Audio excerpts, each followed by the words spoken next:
Good evening, ladies and gentlemen. It is us, Dragon's Greed Gaming. You are joining us for the very beginning of our Aliens Military Colonial Marine campaign, the Frontier War. We're starting it off tonight with a short little prologue to whet your appetite and get us started as we head into Mission 1 next week.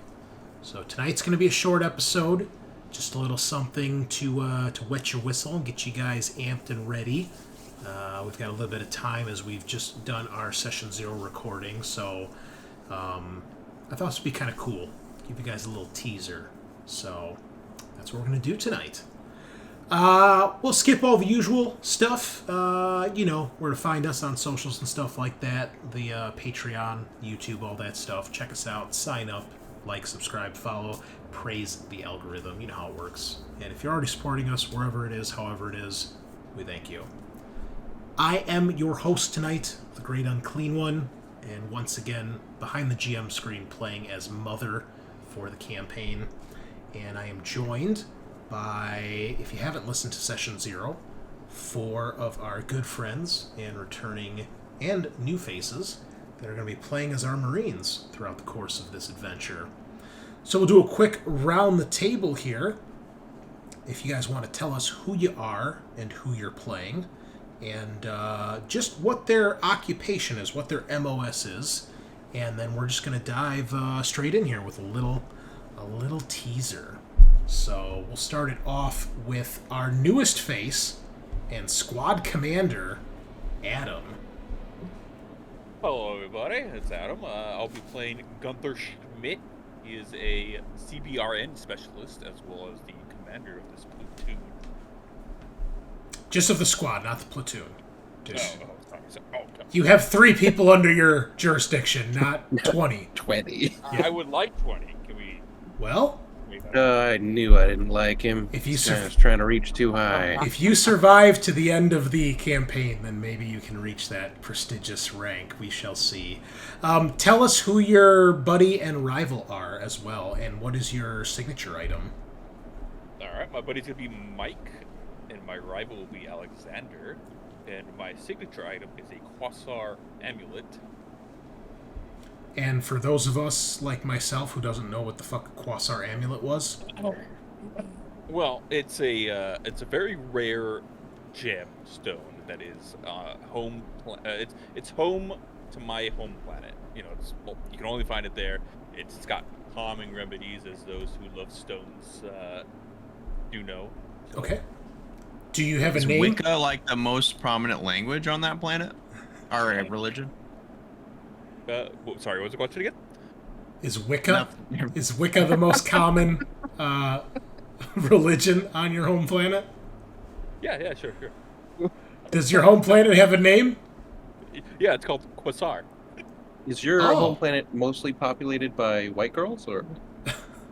Specifically nude white girls. Ah, the best kind. Okay. Right. That's where I'm going for my R&R. Quasar. Okay, yeah, great. Joke's totally on you. a The average age is 80 there. So. Damn it! Not a joke. Still a fan.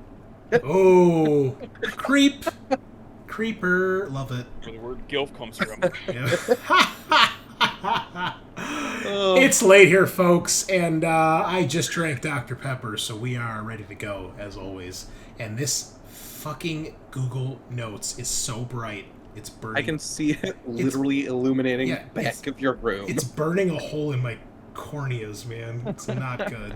Okay. Please give us a dark mode, Google. You do everything else so well. Yeah, you listen to all our conversations and everything. It's great.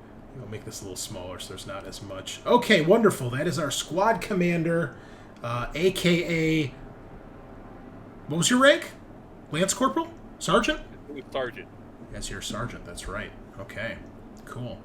And what was your event that you rolled for your character? Oh,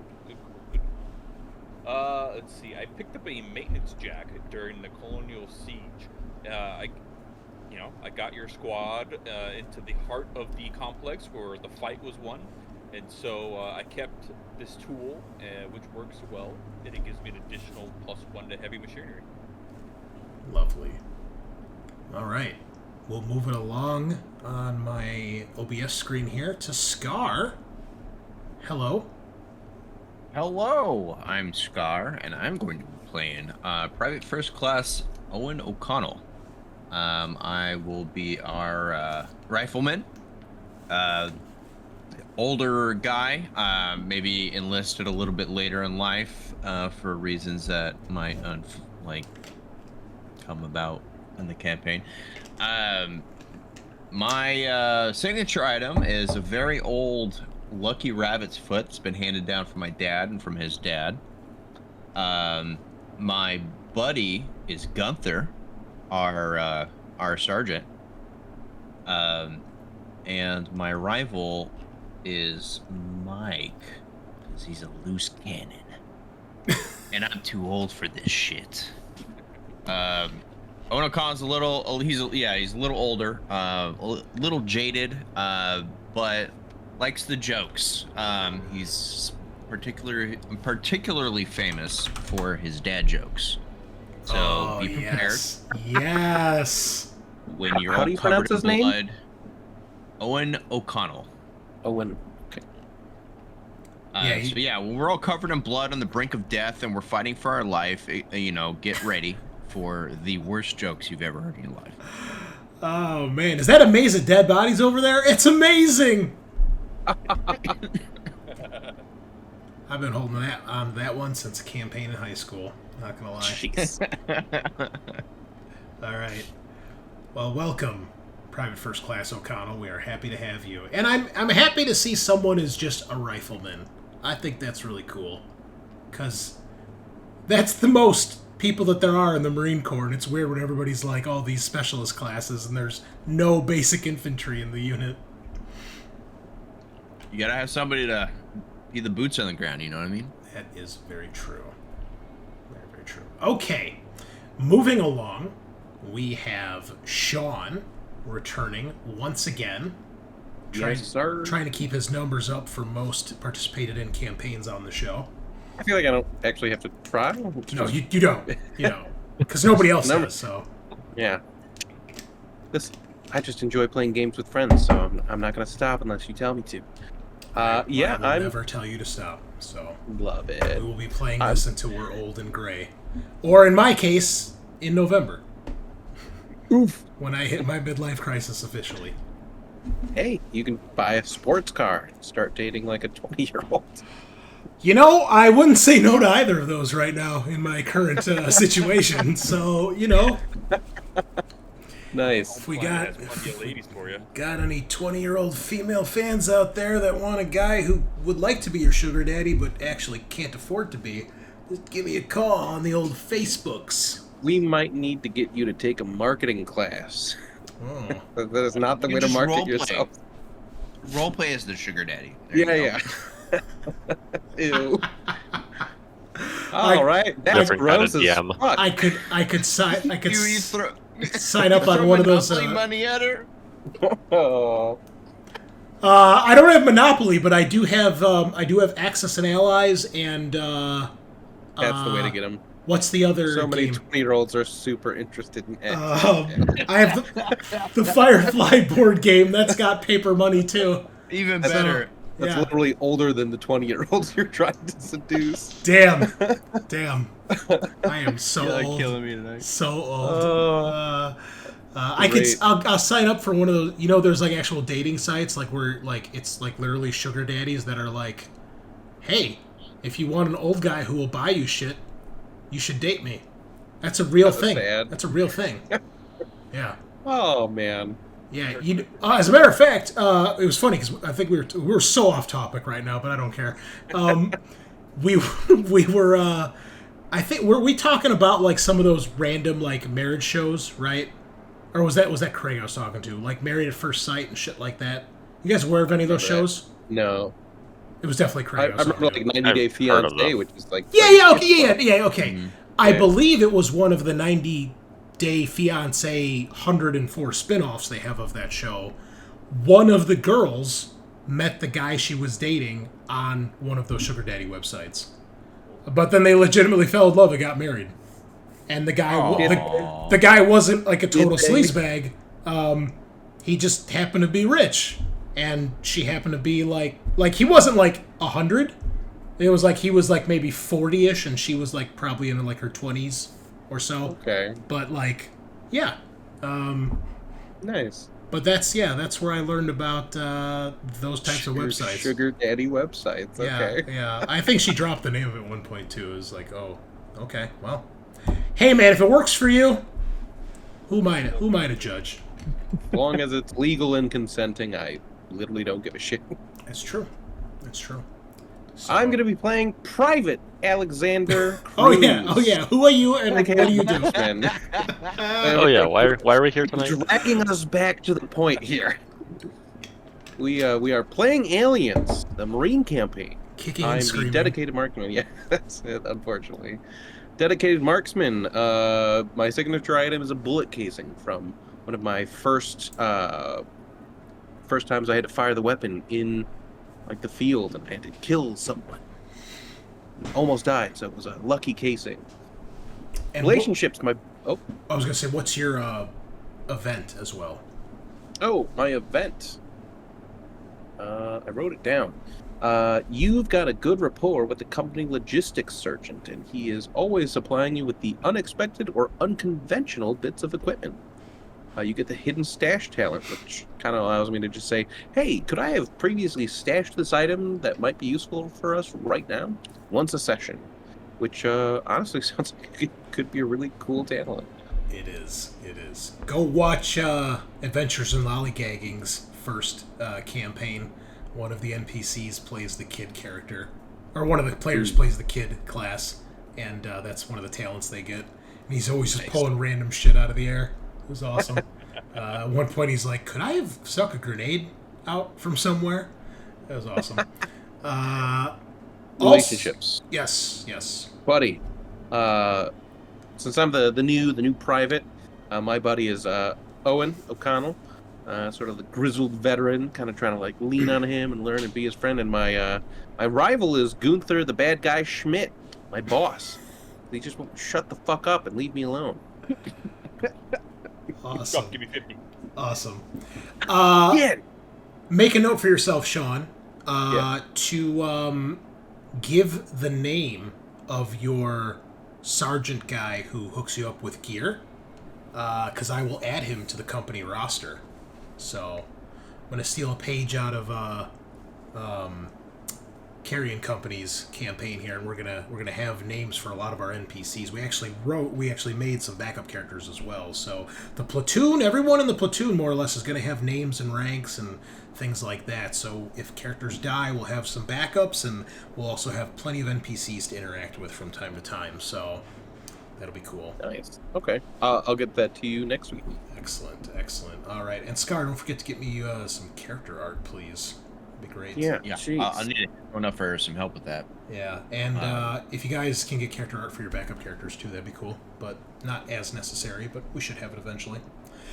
And finally, Eric is joining us once again from the great land of Texas. How are you? Good, doing good. I am playing Lance Corporal Mike Tagar, the Assault Marine Breacher. My personal item is a challenge coin that I received from my previous unit, where I was awarded the Galactic Cross, the second highest award that UAAC can bestow for risking my life to save my comrades. Do you want to like explain one more time what a challenge coin is? Challenge coin is just kind of like a personal award from a commander or somebody in that role that just thinks you did a good job or wants to personally recognize you for something that you've accomplished. Cool. So, and then my buddy is Alexander, the new guy. Try not to haze him too much. And my rival is Gunther, because I feel like I can do a better job than him. Gonna have to change my buddy soon. I'm glad I'm such a copy, typical soldier character to the point where I'm nobody's rival. I'm furniture in the back. You know, that Rifleman guy is pretty cool. We should, take him to drink sometime. He's an Sometimes okay it's better guy. not to be noticed. Yeah, they're gonna be like, who? You know, the guy with the gun and the helmet. The rifle guy. I don't Oin O'Connell I don't something. know. Yeah. Who? It's spelled Oin. Oin. I should have just named myself John Smith or something. Mr. Chair. Yeah, I just that is a unique spelling of Owen. Did you mean to do that? Scaarr? Yes, it's Irish. It's just Irish. Oh, okay. I've never, and they pronounce that Owen. Yeah. I need to change the OBS feed because that is not how I have it spelled. Understandable. I have it That's why I spelled asked him to like pronounce Owen. his name. I was gonna say, oh, my buddy's Oin. Eoin. Yine. Yeah. Okay. Irish spell things a little wonky, man. Look at Gaelic is weird. Gaelic is Can you really spell that for me really quick so I can change it? spell Gaelic? No, I'm just kidding. Owen is This motherfucker. Eoin. Okay. Yeah, everybody who watches the fucking feed is gonna go, Eoin? Eo? I mean, it's Eoin? Eoin? Same guy. The very small demographic in Ireland, Southern Ireland, will be very grateful. You and know be what? Like, hey, maybe my brother. Maybe we'll start charting in Ireland. Ooh. All right, Ireland. There you go. I need you to step up. All right, Uruguay's got you right now. Okay, so And they think Send they're me free better. Bushmills. I know that's Northern Ireland, but send it to me anyway. They think they're better at football than you, so you guys need to step up. yeah, come on, Ireland. We're rooting for you. Clearly, Will is not doing his job and getting his people to rally behind us. So Should be working a little harder. yeah, guy fucks off to his homeland and never comes back. Can't even get us some likes and subscribes. What a friend! Unbelievable. At least get us the nice, fancy Warhammer models. Yeah, right? Do they have those in Ireland? I think you're I thinking of don't a know. different country. Anyway. Could They be. probably boycotted them because they're English. They're Yeah. Fucking cunts. Alright. So, I will be your GM for this adventure, listeners. And we are gonna do a little prologue tonight. Maybe about a half hour or so. Just to get the campaign started and give you guys a little taste for what you are going to be in store for. Give the players a little bit of background of what's going on and kind of what to expect, and we'll go from there. So, Marines, it is the year 21, I believe, 84, 85, the Alien universe. We are after the events of the prequel movies, Prometheus and Covenant, and we are after the original trilogy, Alien, Aliens, and Alien 3. Resurrection has not yet happened. In my opinion, that is for the better. If Adam was here, he would disagree with me, but he's not here, and he's also wrong. So, Yeah. Listen, it is He is. so rough. He's in fact true. It's so bad. We're, I actually we're al- watched. We're also after Romulus now too. You can't that's, do both. well, we haven't seen it though yet. So I haven't gotten to see Romulus. I haven't gotten to see the movie that's not out until 2 Yeah, months right. from now. So, Only 2 months. 2 months. August. depends on Yeah. when this airs, right? It's gonna be magical. That's true. Like a month and a half. Remember, we have no backup episodes because of, Oh. reasons. Adam. He's wrong and he fucked up the schedule. How about that? Okay, so anyway. Serious face. So, you guys are all part of the United States Colonial Marine Force, which in Alien is very similar to the regular Marines of the United States in real world, with the exception that you are part of the UA, the United Americas, which is the conglomerate of North America, United States, Canada, and South America, and Central America. All of those countries have joined to form one mega country called the United Americas. And at this point, all of their armed forces are more or less intertwined. The only real exception to that is the Marine Corps is still the United States Marine Corps, and they're called the Colonial Marine Corps now because they are also in space. And they pretty much are the same elite badasses that they used to be. They are the elite fighting force of the armed forces, and they have the capability to fight on land, sea, and to some extent, space. They still rely on the Navy to bring them around where they need to go, which in this case is the Latin American Colonial Navy. And there's still a ground force as well, the Canadian Colonial Armed Forces, basically the Army and the Sea Forces. Those are the main fighting forces of the UA. You guys answer to the UAAC, the United Americas Allied Command. They have the overall joint command of all the militaries. They're basically led by each of the head honchos of those respective organizations and the current Secretary of Defense, who I have to get her name because it's kind of a mouthful. My goodness.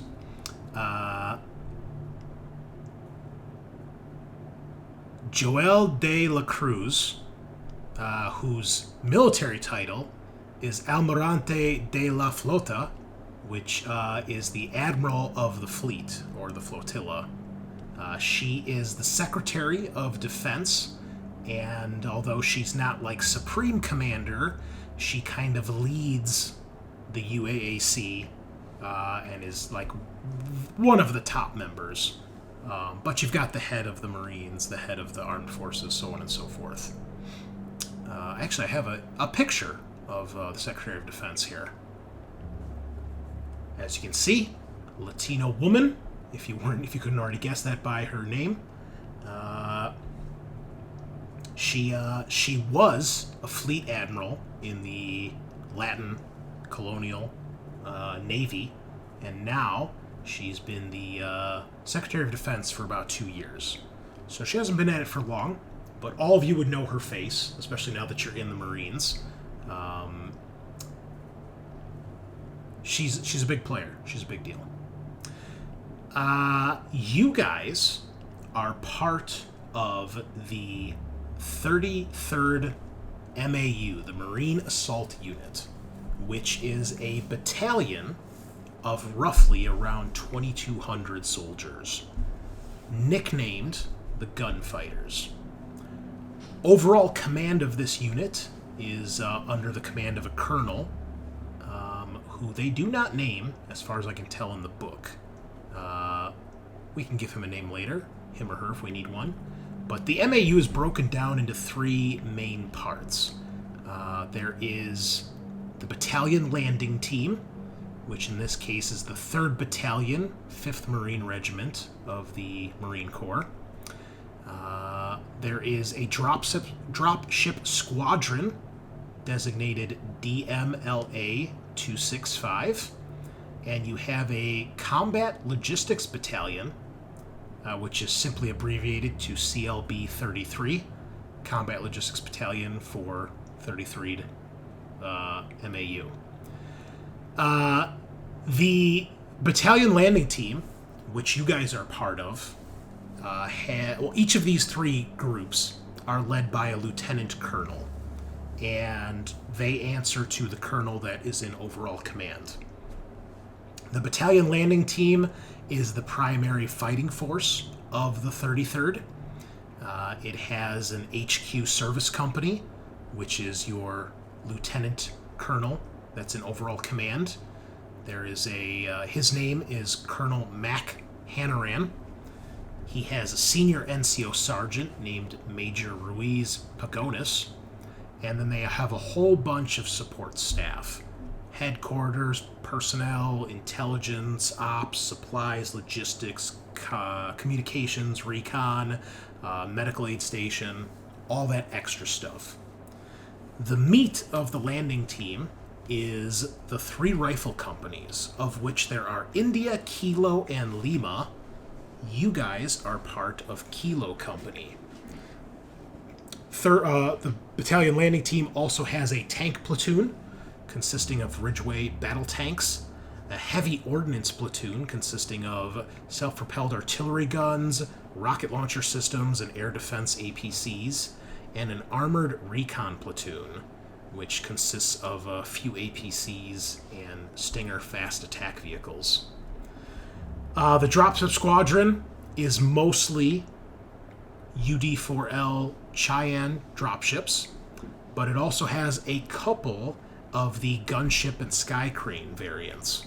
Gunships sacrifice their cargo capacity that can hold an APC to have more heavy firepower, and the sky cranes have the ability to airlift big things, including tanks, and even bigger if multiple of them are working together.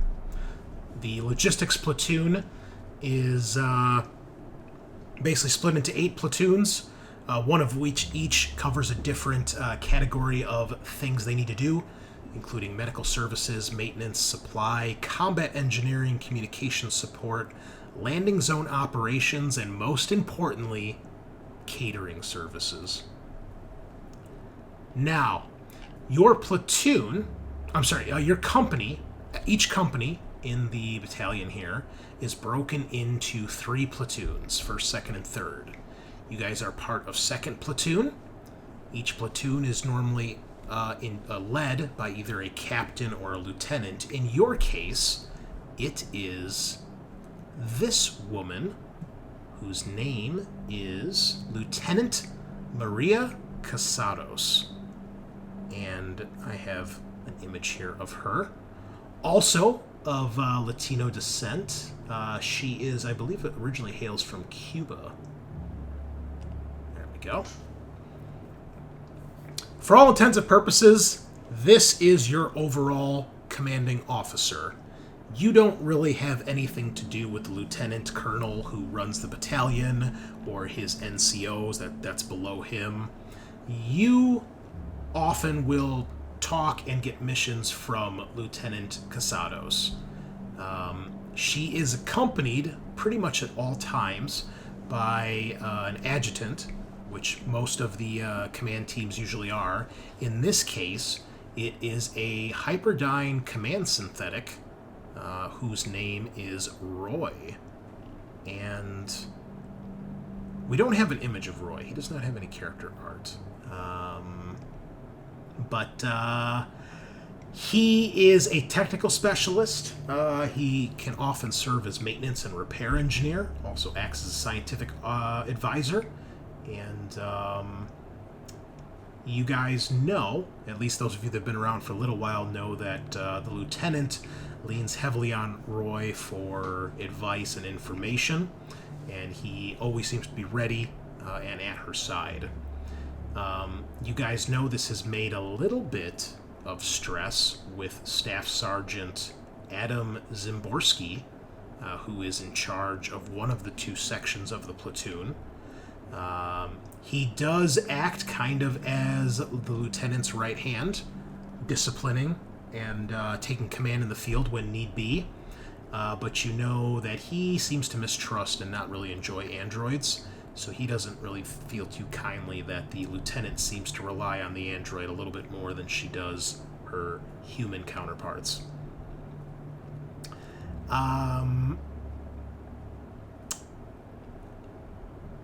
Other than that, the platoon is broken into a couple things. We have the command team, which is the lieutenant and the synthetic. There's a support team, which is there's 2 support teams, which are dropships with their pilot and their crew chief. And then the platoon is broken into 2 sections. Sections are 10-man groups. So there's 20 Marines plus all the support staff. And each of those sections is broken into they have a tactical team, 2 tactical teams, which are your vehicle crews, your APCs, and then your Stingers, which are your light reconnaissance vehicles. And then the bulk and the meat of each platoon are the squads. First squad and second squad broken into fire teams 1 and 2, 3 and 4. A fire team in Alien at this point is a 2-man team. The 3-man teams have not become a thing yet, though you guys know it is something that is being discussed in the military. So the fire team is a buddy system. You are responsible for your buddy, and they are responsible for having your back. And you often work together with another fire team to form a squad. Sometimes there is a sergeant or sergeant equivalent that is the officer in charge of those two teams, and thus in charge of the entire squad. Just depends what the situation is and what the command has dictated is necessary. So you guys make up Fire Team 1 and Fire Team 2 of the first squad of the first section of Kilo Company's 2nd Platoon. We can come up with a name at some point if you guys wish for any of those things. But the first thing we need to know is how the fire teams are broken up. So I'm going to leave this into Adam's hands to decide.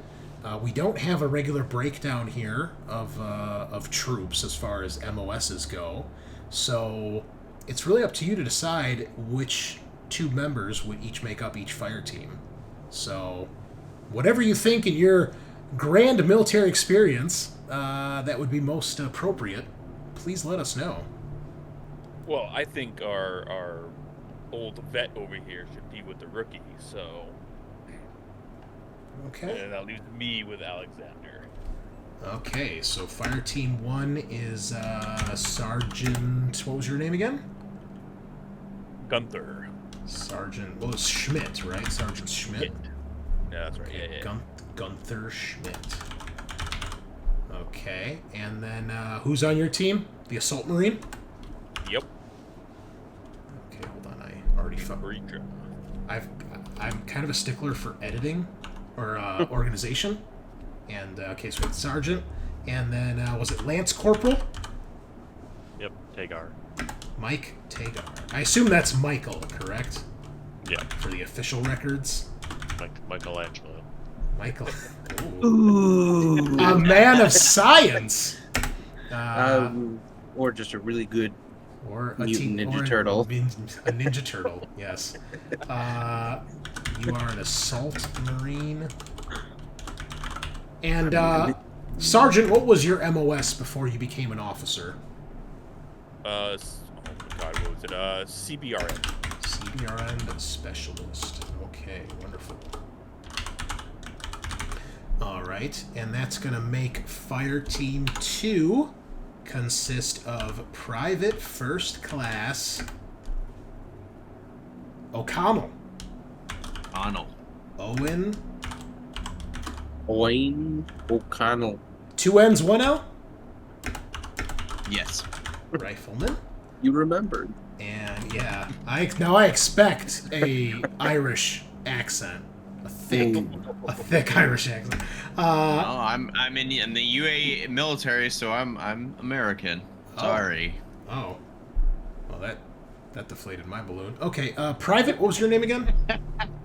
Alexander Cruz. Cruz. Any relation to the Secretary of Defense, De La Cruz? Probably not. Ooh, if you allow it, yes. Distant cousin, maybe? That would be kind of interesting, huh? Yeah, Especially because you didn't know her name beforehand, so... yeah. Enlisted. Like the original goal was to enlist because of a family member who was in the military. Oh? I was gonna just have it be like a dead brother who died on a bug hunt, but if it could be actually like, Man, the story's already telling itself. I like that. Okay. damn guys, this okay. is just amazing writing. Amazing, It is. Chris. It is. And you are a Dedicated sniper. marksman. Dedicated marksman. Okay. Look at that. The roster's already getting filled out. We got a couple other named NPCs here we'll get to. We'll meet them as the time Maybe goes that on. sergeant is gonna be a family member too. Okay. Wonderful. Wonderful. So those are our fire teams. So even though you have the buddy system, you might not be buddies. I don't know yet, so we'll get to that. Okay.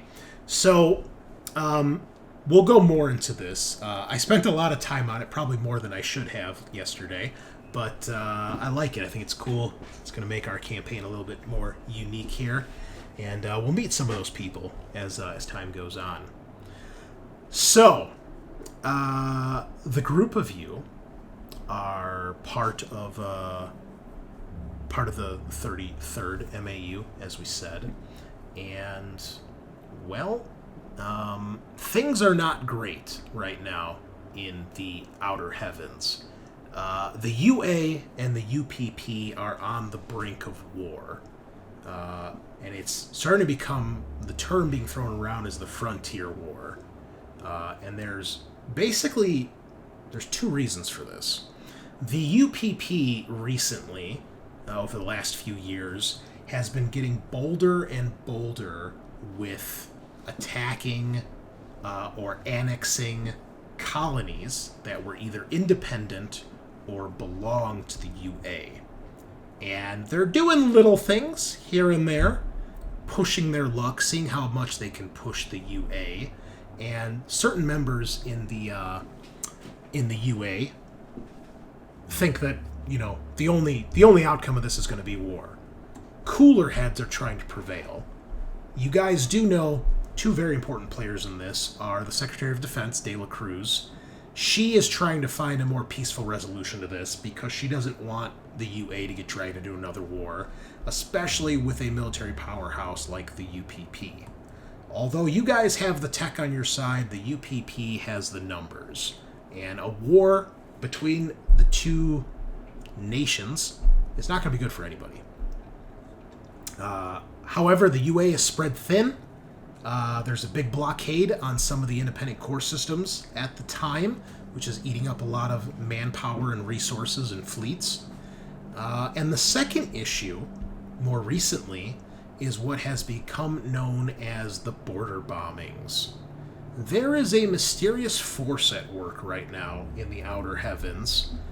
You guys have heard many rumors, ranging from secret bioweapons to an alien life form, or perhaps an alien civilization, even down to the thought that it's some sort of terrorist extreme groups that are bombing colonies on the borders indiscriminately. UPP, Independent, UA, Three World Empire.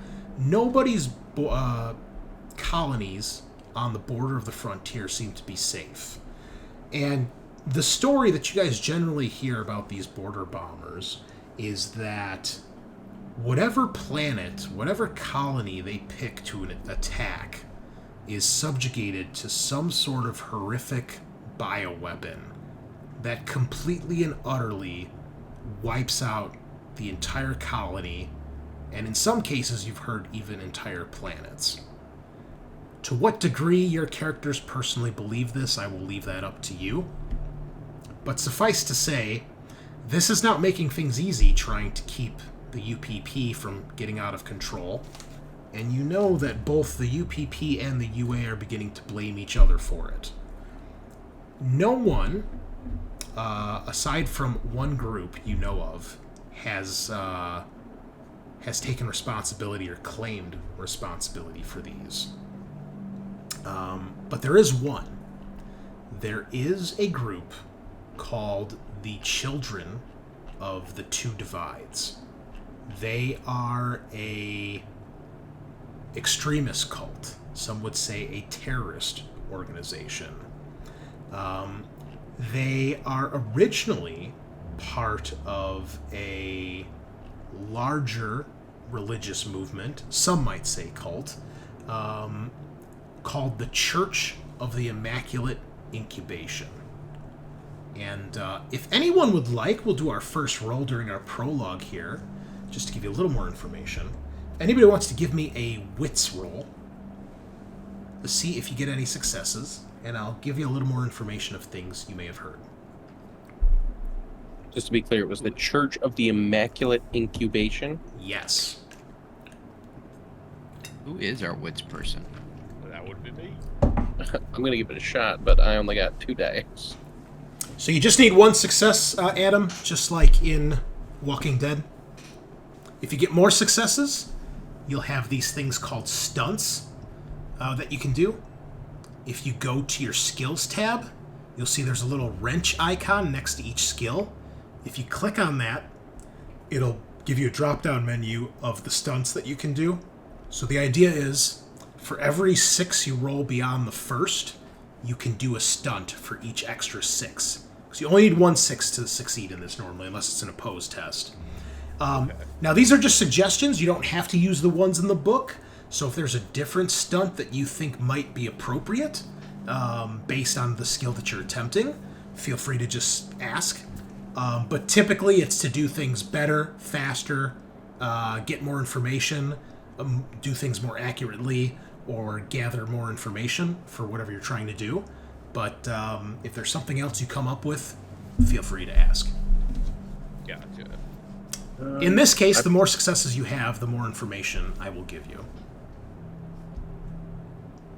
Okay. I hit the roll, but nothing happened, Yeah, so I it's don't not know. rolling. Is the game paused? How about now? Let me see. Just try a roll here. It's not doing anything. Nope. Whoa. If I roll 2 random dice, it works, but it doesn't work if I hit the stat. Let's try a skill. That's what it was doing to me. Let me try one of the NPCs. Minor technical difficulties, friends. We're just kind of working this out. It's not working on any of the NPC character sheets either. Ah, it seems like its boundary's finally broken down to be at the same level as Roll20. Yeah, it could be the update. Don't say that. Yeah. Don't I'll create take that nightmare for us. I mean, we have had some technical difficulties from our recording tonight, so it could be something like that too. All right, well, so be it. Just roll your dice then, however many it is. Alright, well, I failed. Okay, I see a couple 6s there from our commander. Okay, so, Sergeant Schmidt, you know the Church of the Immaculate Incubation has sprung up from the despair that is now starting to permeate the frontier because no one seems to be able to protect the colonies from these border bombers. You've heard people describe it as an apocalyptic cult. But to your understanding, as far as you have figured out, it mostly seems to be demoralized colonists who are just looking for something to latch onto, some sort of hope in these dark days. With your extra success, you know these 2 things. You know that there is a banned book that someone here is very familiar with called The Space Beast. It's a banned book from a man by the name of Robert Morsi, who, Robert Morsi, who you know is a supposed survivor of a planet that was a prison colony, and supposedly it was overrun by some sort of alien life form. And his book Space Beast details this account. He calls the thing the Dragon. He claims that it was this creature come to judge mankind, and it's been banned at this point because it's kind of a doomsayer, some would say lunatic's account of nonsense. However, you know that the Church of the Immaculate Incubation kind of looks at this book as their gospel to some degree. But more worrying is, from that, a more extreme version, one might say a cell, has split off from that, and they call themselves the Children of the Two Divides. Now, you have heard that the Children of the Two Divines, have claimed responsibility for the border bombings. You do know they have done terrorist activities in the past. They have done suicide bombings, they have done hostage situations, and other sorts of terrorist activities. Whether or not they truly are responsible for the border bombings, no one has been able to confirm, but they have said that they are responsible. With all that being said, I'm sorry, did you have a question? Nope. Okay. With all that being said, things on the frontier are not looking great. The Navy, the Latin American colonial Navy, has actually lost a few fleets during this opening stages of what everyone is preparing to be probably a long drawn-out war. A lot of people are thinking it might be like a repeat of the Cold War, but even worse, because now we're in space, and there's more of us, and we're all over the damn place. You guys are returning to your home base from the Sol system. Your ship is a Conestoga-class starship, just like the Sulaco from Aliens, and it's called the Tambatam, which I will put in chat because it's kind of a mouthful. So the Tambatam. We're returning to the Sol system? No, you are coming from the Sol system. You are returning to your home base of Fort Nebraska in the 60 Kruger system on the moon of Arearchus, an oil-rich, petroleum-producing world, which, even in this far future, is still something humanity is fighting over. And after the oil wars, which happened years ago, oil and petroleum-rich worlds are very, very important. Humanity, despite having technological advances, still to this day is relying on the black gold for many, many things. And Arearchus is a very important world for that. If we go to the world map here, if you guys want to zoom in, so the Sol system is right in the middle. That's obviously where Earth is. And you'll see it's broken down into quadrants. They go 1, 2, 3, 4. Each of these squares is a parsec of space. So for our Star Wars fans out there, I ran the whatever in 20 parsec limit or whatever the fuck it was called. Alpha run. That's it. All right, that is a parsec. It is a real life dimensional measurement of space. Don't ask me how big it is, but as you can see, it's fucking huge. Okay. Yeah, jeez. And as you can see, the map goes up to about 14 or 15 parsecs in every direction. Rather than north, south, east, and west, we have spinward, coreward, trailward, and rimward.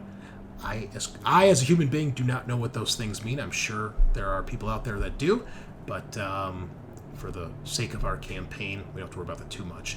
As you can see on the map here, we have much of the outer heavens, which is our the area that humanity has spread out from, has been claimed by the big players in the universe. We have the UA, the United Americas, the UPP, the Union of Progressive Peoples, which is the conglomerate of several large nations, including Russia, China, Germany, and I believe Spain. I believe Vietnam is part of that as well. Lot of countries. Huge manpower, not great tech, aging colonies, aging fleets, but lots of manpower. There's also the independent core system colonies, which, although they don't have a huge amount of territory, are colonies that have basically gained independence. They don't belong to one of the three big groups. They do have an overall committee government that looks over them, but they kind of do their own thing, and they really aren't beholden to the laws of the other three nations. But they don't have necessarily the support or the protection of those nations' militaries. We, of course, have the Three World Empire, which is the conglomerate of England and Japan. And as anyone who's a fan of the Alien universe knows, that means the Weyland-Yutani Corporation. Big part of that. And then you can see the frontier, that pink area on the map. That is either an area that is disputed, so you can see between the UA and the UPP here, we have a lot of frontier territory, or on the very edge of where humanity has systems all across the outer heavens. There's a thing called the 20 parsec limit, which is basically a limit that was put in place by the powers that be, stating that we're not going to try to develop worlds past 20 parsecs from the Sol system. You guys all have heard at some point in your education or lives that there were many expeditions sent out, primarily, I believe, spinward, to beyond the 20 parsec limit. I think it was around the 30 or 40 parsecs away. Never heard from again. Gone. Ever since then, humanity was like, maybe we'll deal with the rest of space before we go that far out. So, you can see there's not much past when you get past about 8 to 10 parsecs from the Sol system. There's a few things out there, but not many. So, you guys have left the Sol system. You've been headed towards Kruger 60, right here. Fort Nebraska on the moon petroleum world of Ariarchus. It's in a small part of UA space called the American Corridor, or the American Advance, because it pushes into UPP space. And there's not much keeping it. It's surrounded on all sides. As you can see, Fort Nebraska is right at the tip here, because if there's going to be a UPP invasion, it might come from there. Unfortunately, you guys have all heard that the 61 Cygni system, which is just south in the same parsec as the Kruger system, was recently annexed by the UPP. They took it over.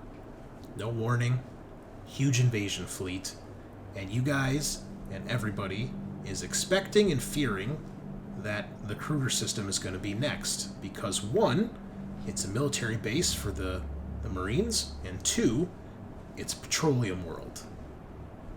UPP wants that. They are expanding because they need the resources. They have too many people and not enough resources to go around, and so, for the glory of Mother Russia and communism, we need materials.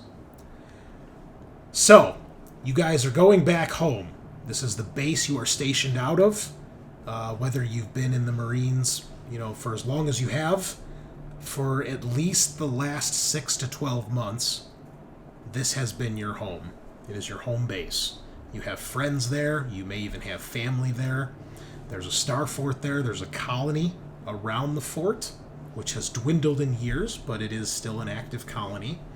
And it has an orbital station that is attached to the planet with an orbital tether that has an orbital elevator that goes all the way from the planet up to space. The space station acts as a refueling and rearming station for the fleet. Now, you know that a fleet was gathering and was supposedly going to be dispatched to go try to retake the 61 Cygni system and deal with whatever UPP fleet was there. You guys have been sent back to reinforce the Kruger system, and because it is your home base, to get you guys back to your home and out of space. This is where our story begins. You're all in cryosleep. It's a long journey from the Sol system here. It's almost 4 full parsecs. It's a long time to get there. Weeks, perhaps even months of travel. So we see the cryosleep chamber, just like in Aliens. Several of those big cryotubes lined up, maybe a little frosted over because it's been a couple months. And we see 4 of our characters. The 4 of you, along with the rest of your squad and officers. There's probably an android or 2 that's keeping track of everything while you guys are asleep. We see the first tube. We see our sergeant here. Adam, give us a brief description of the sergeant, and what kind of dreams is he having in cryosleep on the way home? Alright. Sergeant here is 6'1". Got a crazy chemical burn across his face. Burly dude, of course. The Marines would do that to you. And his dreams have widely been about his hometown and all the gilfs that are running around there. It's canon. It's canon now. All right. The camera pans over. We see one of the more mature face in the crowd Marines, our private first class. He's been here. He's been doing this for a little while. Tell us a little bit about the private first class here, Scaarr. What's he look like? What's he thinking about? What's he dreaming about? Well, he looks like he's maybe in his early 40s. He's not one of the younger guys. He's got a kind of medium-length hair that's slicked back red, and kind of a long goatee that's also very red, but kind of getting peppery. Man, he's just dreaming about his wife and kids at home. That's about it. Oh, a family man. Okay. Yeah. How many kids? He only gets to see him every once in a while. He's Irish, so we'll say 6. Irish Catholic? But yeah, he's groggy. It takes him a little longer to loosen up and wake up probably than the others, for sure. Okay. All right. But he's always the first person to make a crack and say he'll get your slippers if someone complains. Wonderful. Moving on, we see the next part of our next fire team. We see the newest member of the group, probably one of the newest members of the MU here. Probably because Fort Pendleton, if I'm not mistaken, is in California, back home on Earth. And well, you guys just came from Earth. You came from the Sol System, so you're probably fresh out of the academy, or you've only had 1 or 2 assignments, maybe in the Sol System, and now you've been assigned to your permanent assignment, at least for the foreseeable future. So tell us about the private, Sean. Yeah, so Alexander has short cropped hair. He recently just got out of boot, was sent on a mission or 2 in the Sol System, and he's currently sweating in hypersleep, dreaming, having nightmares of that first mission or 2 where things went really wrong, and he had to actually pull the trigger, potentially kill someone. No amount of training really prepared him for that, but he's ready to do what he has to do for the squad he's with now. Do we know what went wrong, or are we just getting glimpses of a flashback right now? If it were to be like a movie, it would be glimpses of a flashback, focusing on like the trigger, the explosion from the gun as a shell ejects, burns his arm as he's not holding it right, blood shooting across his vision, panicking, things like that. Metallica's One playing in the distance? I mean, hey, that's a great song, so I'm not gonna say no. Awesome. Finally, we have our assault marine in the last cryopod here. Tell us about Mike, Eric. So Mike's pretty big guy. I'd say hair probably just barely within regs.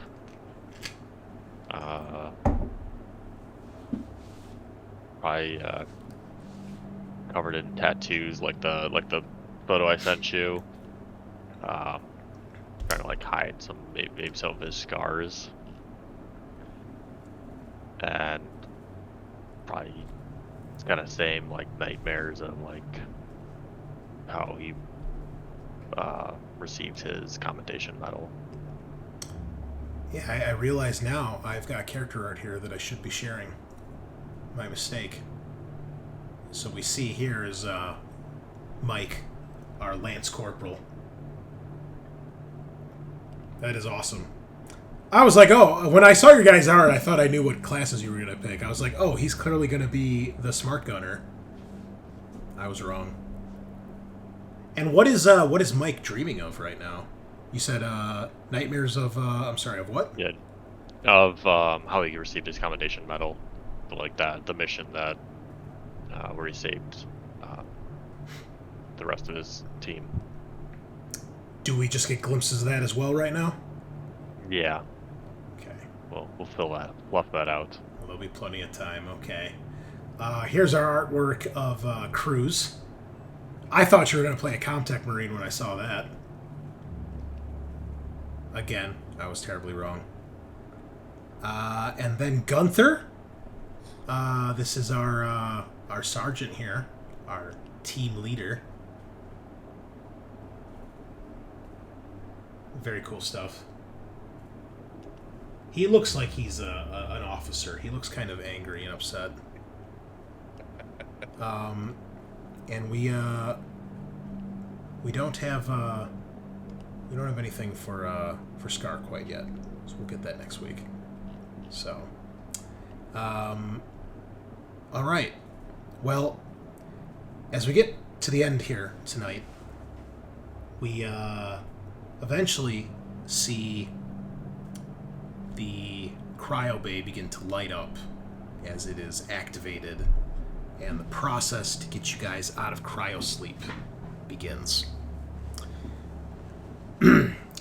When you guys begin to wake, there is alarms going off. Not emergency, we're under attack, red alert alarms, but alarms that you would all know, except maybe our private here would know. Get your asses up and get them up quickly and get dressed. Not necessarily that you're going to be deployed, but something important is going on. You perhaps first see the face of Roy, the company's command adjutant synthetic. He's there to greet you, as he often does. The other three of you are used to this.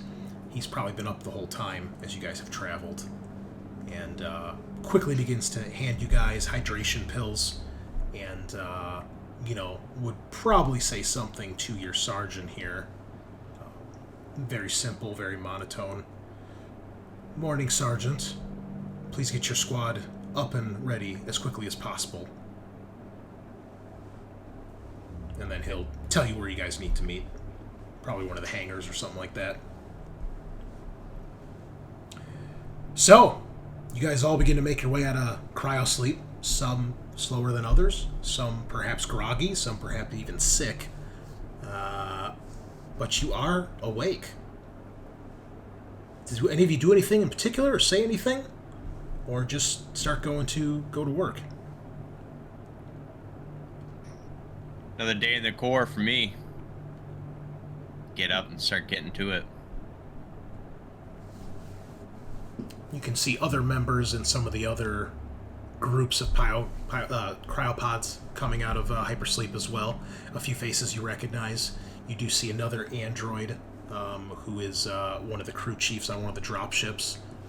Looks like he is waking some of the flight crew. There's also a pilot that the three of you know. Name is she is Corporal Jennifer Weaver. She is your guys' typical dropship pilot as well. We'll share some art of her as soon as I can find it. Here's the android. I haven't given him a name yet. If you guys want to give the android a name right now, he is very clean-shaven. He's like a cross between Mr. Clean and Agent 47 from Hitman. God damn. It's intense. His eyes look like he wants to kill. They do, but he does not have that look on his face. Okay. But it is. I love that was the type of face I wanted. He's clean shaven. He is bald. He is he's a Hyperdyne model. But it's not like one of the big named ones like the Walter Bishop series. Yeah. Anybody have a name for the android that we want to name him? Nominate Lance. Ooh, Lance is good. How about Herschel?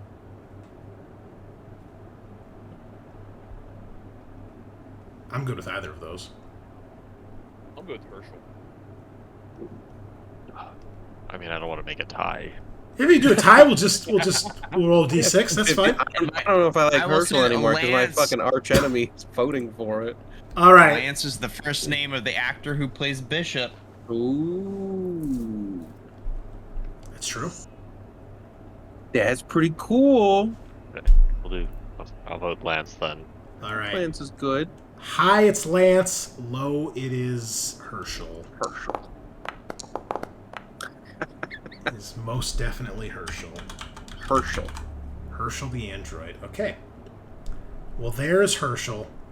And you see him getting the flight crew ready. Herschel's gonna kill us all in our He's sleep. gonna murder us. Can't stop looking at this.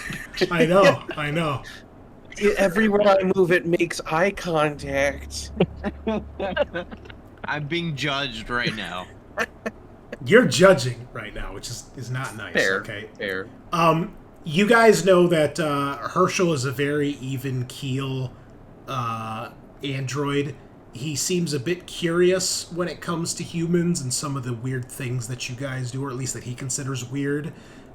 He doesn't really understand humor and jokes. He often has to look at you with a puzzling look like, what the hell do you mean?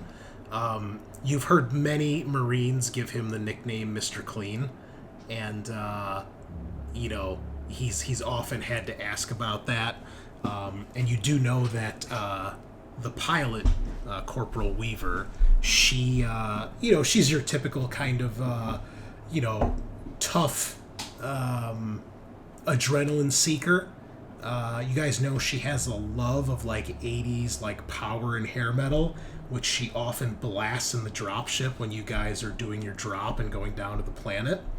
And she'll often sometimes start belting out the lyrics for you guys to hear over the comms. Which she doesn't have a terrible voice, but sometimes all you want to do is sleep on the ride down. And between the guitar riffs and her screeching in the cockpit, you can't get much sleep. Occasionally, Herschel will join in on these songs, but he has a very monotone voice when he does it, and you get the impression that he's trying to like fit in. And Weaver often jokes around with him, and but he seems to like kind of come around to most of her jokes and understand. And you know that despite him being an android, she actually does seem to appreciate him as her co-pilot crew chief. He's the crew chief of the dropship she's on, so it's the two of them in the cockpit when they're flying your ship around. And she tries to get you guys amped up, but whether or not your characters like 80s power and hair metal, we'll see. We'll see if that does it for you or not. But eventually, you guys get up, get your fatigues on, get dressed. Maybe, well, you wouldn't even have time for coffee. They just shuffle you out to the mess. And you can basically, when you guys get here, you can see other members of the platoon who have been woken, and other members of the section begin to gather. And you can see there's a lot of murmurs, a lot of rumors going along. And you can see wherever there's an open viewport, there are several Marines gathered around looking outside. What do you guys do? I'll check outside. Yeah, I'll go to one of the viewports. Hey, let me see, SA. My guy is actually 5'6". He is very short. Okay. Well, Gotta be on his tiptoes to get to that viewport. what you see is some planet that you've never seen before. Everybody seems rather excited or confused to be here. To you, it looks like any other planet. I guess nudge one of the guys. Hey, what are we looking at?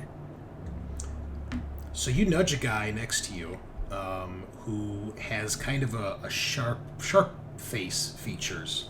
Sharp nose, sharp cheekbones and chin. And he's got kind of big ears, and he's kind of lanky. And he looks to you, he's like, that's Ariarchus. And he's, didn't you hear? No. He's like, someone said a nuke went off. A nuke? And I hope kind of like try to look and see. Look, And this cloud. this begins to circle through everywhere and spread amongst the crew. Eventually, you hear the voice of Staff Sergeant Zimborski. Marines officer on deck! Attention! Everybody begins to quickly fall in line, and you see next to him are Roy and Lieutenant Casados. She's already fully dressed. She's got her armor on and everything. You guys know she usually doesn't fuck around. She doesn't really deal with lollygaggers too much, but she usually lets the sergeant handle that sort of stuff. But you guys also know, for those of you that have been part of the platoon for a while, that she does care about her soldiers. Some people think maybe too much, and that she might be a little soft. At least that's what you get the impression from some of the sergeants and things like that. But they do their job nonetheless. She doesn't show it as much, but you guys have all heard or seen examples where, she's not cold-hearted, hard-ass like some officers are. She says, Marines, at ease. As I'm sure you're all aware, I was going to try to do like a Cuban accent, but I can't do it for more than like a sentence. So just take like Tony Montana's Cuban accent and put it into a female pitch, and we'll assume that's what she sounds like. Marines, as I'm sure some of you are aware at this point, we've made it back home. She points to the windows. That's Ariarchus out there. Fort Nebraska is gone. And there's a bit of a murmur, and Staff Sergeant Zimborski, slams a foot down or clears his throat or something along that line. Everybody knows that means shut up. She says, we don't have any details yet. It appears the base has been nuked. Maybe from the inside, maybe from an enemy. Fort Nebraska's gone. The colony's gone. Orbital station is destroyed. The tether's been severed. There's signs of an orbital battle out here as well.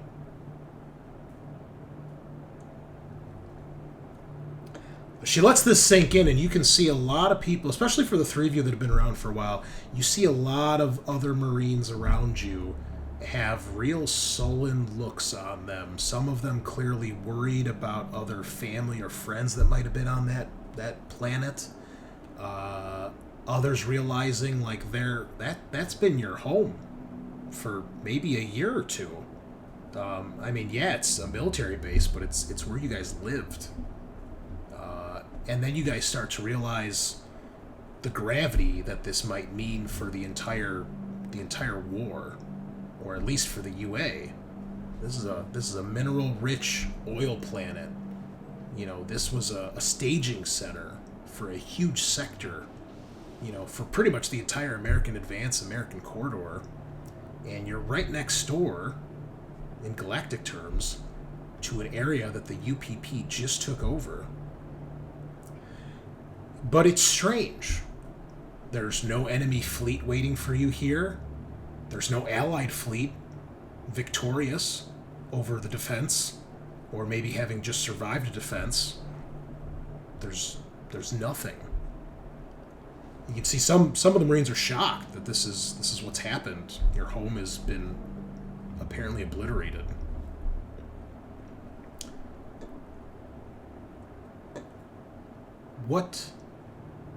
How do you guys react? What's going through each of your heads? Or do any of you say anything to any of the Marines next to you? Remember even your squad mates standing next to you? Say, it's gonna happen sooner or later. I wonder if it was an inside job. We could have been here a week earlier. Could have been us there. Just missed it. Damn. Alexander will kind of pull out the necklace bullet case and kind of kiss it. We're lucky not to have been there. Been luckier to be there. Eventually, the LT, she gets everybody quieted down, gets everybody's attention again. Unfortunately, Marines, our homecoming is short-lived. We're leaving. We've got new orders. We're regrouping with the rest of the 33rd. And I believe... Let me see what she say. Apparently the Kruger system is now under official quarantine. We've been ordered to return to Mount Tithonus in the Mu Hercules system. We'll be departing shortly. I felt it appropriate to let you know what happened and see it for yourselves before we go back into deep sleep. Wish it was better news. And she looks over the group for a moment. You can tell clearly deep in thought. Nobody says anything. Everybody's just waiting. She says, hopefully we'll find out who did this. Hopefully Command will have some answers for us when we get there. Take some moments. Say your goodbyes. Back in cryo in 30. And with that, she turns on her heel, and Staff Sergeant goes with her.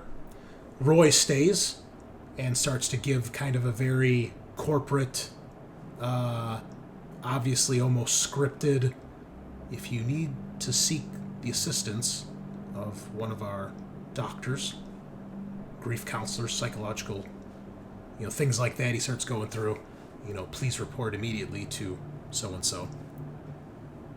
And you see most of the Marines return back to the viewports, and the rumors, the theories, and the suggestions begin to spread like wildfire. You see some of the Marines suggesting or wondering, can't we... We're here, man. Let's look. Let's take a look around. Why would they order us to go if we're here? We're an armed ship. We got to find out what happened. There's got to be something here. Who gives a fuck about a quarantine? Or it's maybe like, there's a quarantine. Was a bioweapon? Was the fucking border bombers? They don't use nukes. I thought it was bioweapons. Well, maybe we nuked the base. What if it was an inside job? Maybe the UPP got here first. All sorts of rumors. All sorts of speculation. What do we hear from the four of you? So just want to clarify. They said Kruger system under quarantine, and then what else? You guys are returning to Mount Tithonus in the Mu Hercules system. I heard Mount Tithonus was a shithole. They're Keeps all getting good. worse. I haven't found that one on the map yet, so I don't know quite where you're headed. But it's, I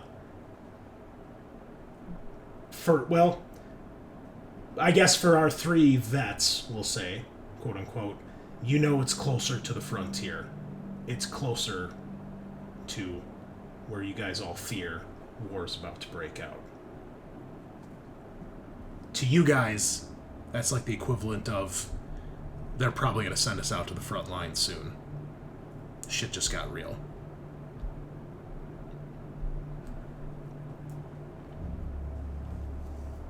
Damn. Do any of you suggest, question, request anything before they put you back in cryo? Yeah, how do we get out of this chicken shit outfit? You know how it is, folks. There has to be at least one alien quote every session. Too late. That was your ticket out. Death by We nuke. point to the missing planet.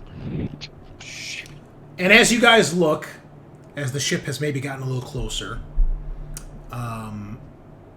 you can definitely see the remnants of the orbital station in orbit. There's massive chunks. I mean, they look small from where you are, but massive chunks. And you guys can see there are definitely remnants and wrecks of ships in this orbit as well. It's probably too far with the naked eye to see the colony or the nuke site. But if you had the right equipment, or if you were maybe in comms or something like that, you might be able to see something like that. I'm gonna use my binoculars to see if I can see anything.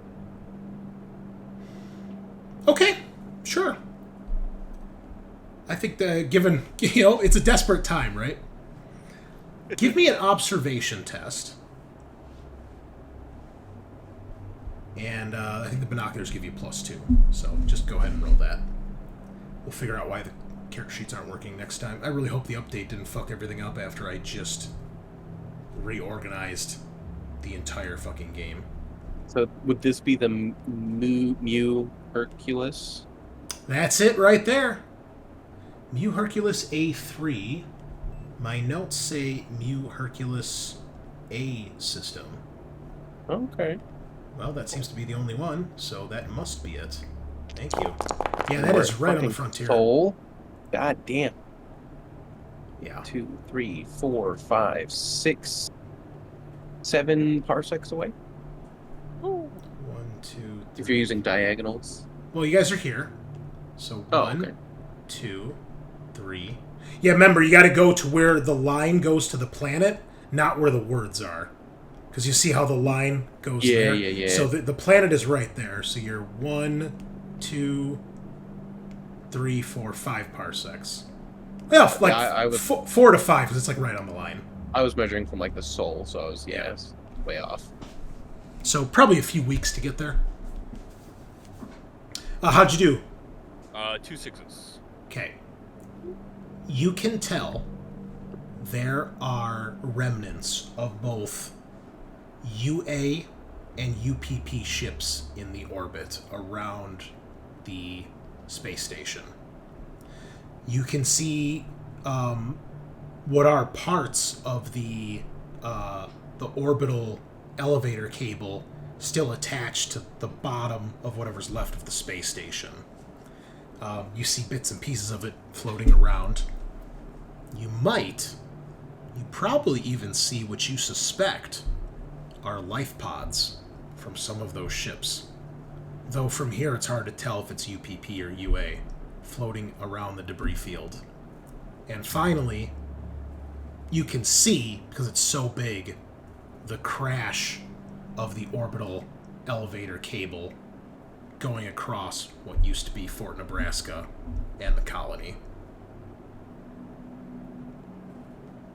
All right, squad. I see UPP ships up there with our guys, and I also see these space the life pods.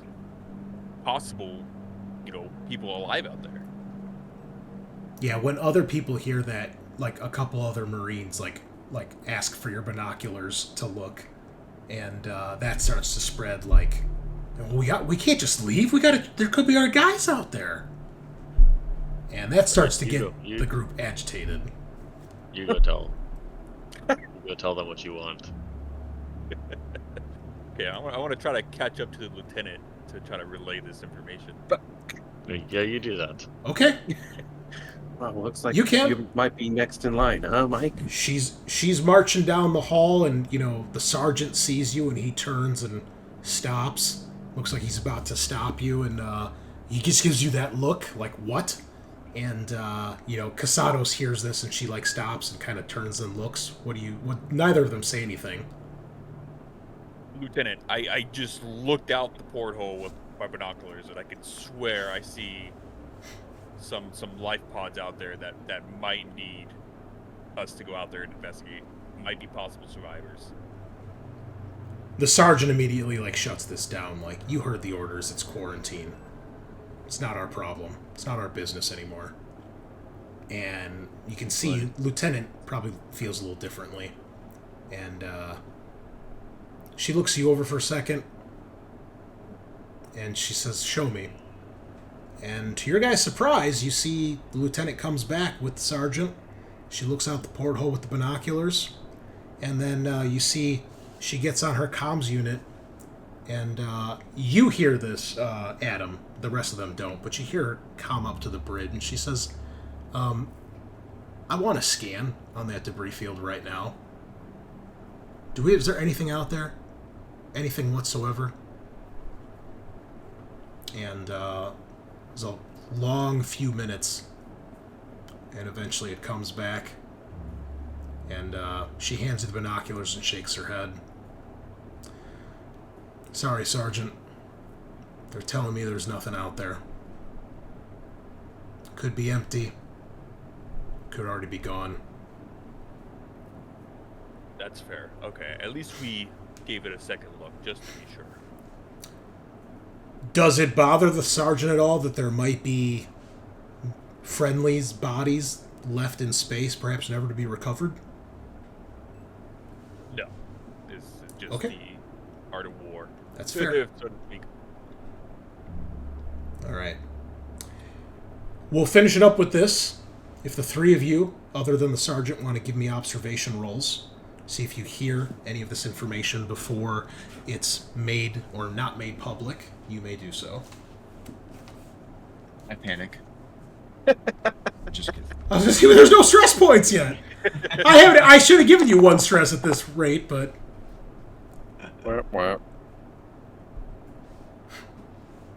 I mean, it's a natural response at this point. Nobody? Just nope, nothing for me. Yeah, I was just testing my sheet. It's not working either. Oh, don't fuck me like this, Foundry. Okay. All right. Well,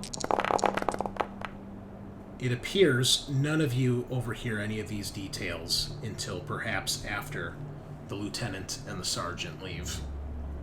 And when it does become common knowledge, you can see there is a bit of a deflation in the room as Marines are just standing, eyes wide, mouths agape, silent and starstruck, as you begin to pull away from what used to be your home.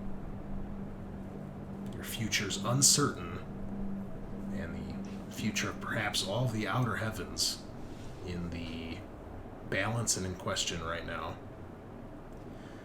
It sounds like you're heading off to war, or at the very least prepare for the worst. Do any of you say anything to each other or the rest of the section before you return to cryosleep? Sweet dreams. See you guys in a few weeks. Too old for this shit. I think I'm too young for this. Very well. That is where we will call it for tonight. Players, thanks for sticking with it a little bit longer tonight. I really appreciate it. Listeners, thank our players for staying up extra late to bring you more content. Yeah. And blame Adam, because it's his fault we had to do this. Not you, other Adam. I'm an Adam. Other Adam. Other Adam. The other Adam. Yeah, at least we don't have to have two Sean. Well, like, we don't have the two Sean, two Eric, or whatever we had last time. Two Sean's, two Mass. Two Sean's, two Mass. That's it. Yeah, that's fun. Cool. Well, there you have it, fellas. The stage is set, listeners. We're in for quite a ride, and I think we're going to have some emotional stakes in this campaign. It sounds like. So we will pick it up next week with your very first mission. I don't want to reveal the names of the missions because I think some of the names might give the mission away a little bit. So it's mission number 6 in the book for our listeners at home if you want to get a prereq. But we will be back. We'll be back with the beginning of the Frontier War. Thank you all so much.